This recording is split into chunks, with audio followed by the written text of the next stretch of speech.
ऊस देतो, शेतकरी देखील भरपूर उत्पन्न घेतो. मात्र हमीभाव हा जो आहे तो आपल्या हातामध्ये आहे, सरकारच्या हातामध्ये आहे.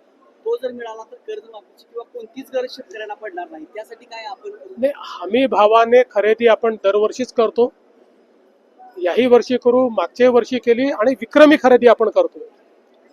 पण आज आपल्या समोर जो सगळ्यात मोठा प्रश्न आहे तो उत्पादन खर्च जो वाढतोय त्याच्यामुळे एकीकडे शेतमालाचे भाव आंतरराष्ट्रीय बाजारपेठ ठरवते आणि दुसरीकडे आपल्याकडे उत्पादन खर्च सातत्याने वाढतोय आणि म्हणूनच उत्पादन खर्च कमी झाला पाहिजे याकरता मोफत वीज आपण दिली, ड्रिप इरिगेशन आपण मोफत देतो, पाण्याच्या व्यवस्था आपण मोफत देतो, पंप आपण मोफत देतो, सौर पंप किंवा अगदी कमी किमतीत देतो, निविष्ठा आपण कमी किमतीत देतो, यंत्रसामुग्री आपण कमी किमतीत म्हणजे 90% 100% सबसिडीने त्या ठिकाणी देतो. आणि यासोबत विशेषतः उत्पादन खर्च कमी करायचा असेल तर आपल्या शेतकऱ्यांना नैसर्गिक शेतीकडे न्यावं लागेल. तो आपला प्रयत्न आहे आणि महाविस्तार सारख्या आर्टिफिशियल इंटेलिजन्सचा उपयोग करून 25% उत्पादन खर्च कमी करायचा आणि उत्पादकता वाढवायची हा आपला प्रयत्न. यातनं शेतकरी सुखी होईल. साहेब आपण पंढरपूर हे राष्ट्रीय दर्जाचं तीर्थक्षेत्र बनवत आहे, त्याचबरोबर पंढरपूर जिल्हा देखील झाला पाहिजे अशी मागणी आहे. त्याबद्दल काय आपण करणार आहात? आता महाराष्ट्रात किती जिल्हे करायचे ते कधी करायचे विठुराया ज्यावेळेस आम्हाला आदेश देतील त्यावेळेस करू. तुम्ही नरेंद्र मोदींसाठी असं म्हणाला की पंढरपूरकडे सुरुवात मागितली, मोदींचे नवा आदेश सुरू करताय. दिल्लीमध्ये आपण पाहिलं की काही दिवसांपासून पावसाच्या मोठ्या प्रमाणावरती होतोय, तरुणाई रस्त्यावरती उतरते, तरुणाईला भडकवलं जातंय की खरंच विनून प्रश्न घेऊन तरुणाई जे आहे ते सगळं. बघा, दोन्ही गोष्टी मला दिसतात. प्रश्नाचं गांभीर्य असल्यामुळे शांततेने आंदोलन करणारेही मला दिसतात. आपल्या समोरचं भविष्य चांगलं राहिलं पाहिजे याकरता त्या आंदोलनाला समर्थन देणारेही मला दिसतात. आणि त्याच वेळी या आंदोलनाच्या पाठीवर आपल्याला राजकीय पोळी भासता येईल या दृष्टीनं राजकारण करणारे, हौसे नवसे काही गवसे अशा प्रकारचे हिंसाचार करणारे किंवा जाणीवपूर्वक त्या ठिकाणी कुठेतरी अराजकता तयार झाली पाहिजे असेही लोक त्या ठिकाणी शिरलेले आपल्याला पाहायला मिळाले. आणि मला असं वाटतं यामुळेच ही सगळी परिस्थिती लक्षात घेऊन श्री सोनम वांगचुक यांनी आपलं उपोषणही सोडलं, त्यांच्या मागण्याही सरकारने मान्य केल्या, त्याच्यावर कारवाई सुरू झाली आणि त्यांनी सगळ्यांना सांगितलंय की शांततेनंच हे पुढे गेलं पाहिजे. याचं काम कधी सुरू होईल? आपला प्रयत्न असा आहे की या वर्षीच काम सुरू झालं पाहिजे आणि काम सुरू झाल्यानंतर 2 ते 2.5 वर्ष त्याला लागतील. पूर्ण काम व्हायला 3.5-4 वर्ष लागतील. पण महत्वाचं जे काम आहे ते 2 ते 2.5 वर्षात आपण पूर्ण करू.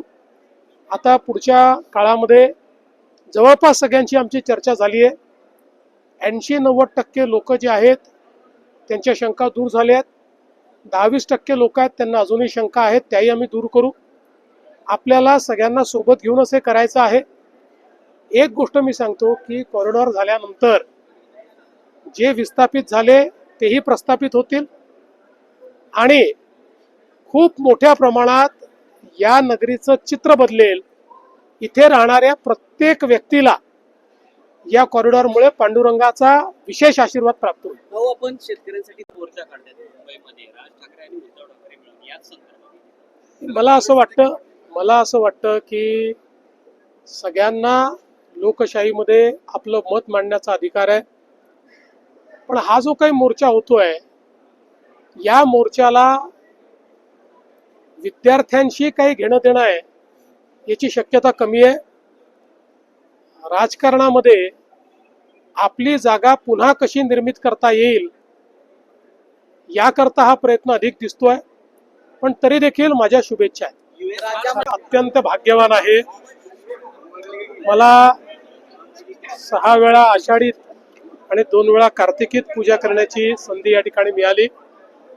हा विठुरायाचाच आशीर्वाद आहे की राज्याच्या जनतेचा प्रतिनिधी म्हणून ही पूजा करण्याची संधी मला, माझ्या पत्नीला या ठिकाणी मिळाली. आणि मला असं वाटतं की आपल्या महाराष्ट्राचे आराध्य दैवत असलेले पांडुरंग हे सर्वसामान्याचं दैवत आहे. महाराष्ट्रातला सामान्य माणूस विठ्ठलामध्ये आस्था ठेवतो, त्यांच्याकडनं प्रेरणा घेतो आणि किती कष्ट आले तरी त्या कष्टांचा सामना करतो. आणि म्हणूनच इथे आलं की एक वेगळी ऊर्जा आणि प्रेरणा ही प्राप्त होत असते. राज्यामध्ये यंदा राज्य सरकारनं सगळ्यात मोठी कर्जमाफी केली. तुम्ही असं म्हणालात की शेतकऱ्यांची सेवा केली की हा निरोप पांडुरंगापर्यंत पोहोचतो. सरकारसाठी काय मागितले पांडुरंगाकडे? सरकारसाठी काही मागण्याची आवश्यकता नाही. मला असं वाटतं की पांडुरंगांना आपल्या मनातलं कळतं.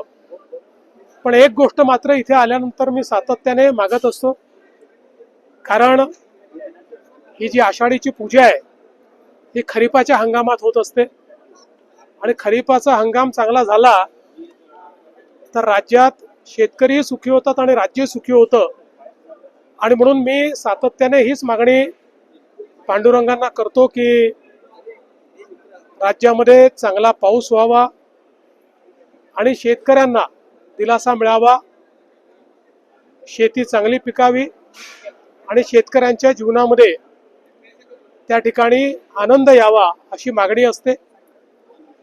सोबत पांडुरंगांना हाही आशीर्वाद मागितला आहे की देशाचे प्रधानमंत्री माननीय नरेंद्र मोदीजी यांनी आमच्या देशाच्या तरुणाई करता एक नवीन अध्याय सुरू केलेला आहे आणि या तरुणाईला दिशा देण्याकरता, त्यांच्या आशा आकांक्षा पूर्ण करण्याकरता मोदीजी हा जो नवीन अध्याय लिहितायत त्यातही त्यांना आशीर्वाद पांडुरंगाने द्यावा अशा प्रकारची त्यांच्या चरणी प्रार्थना आहे.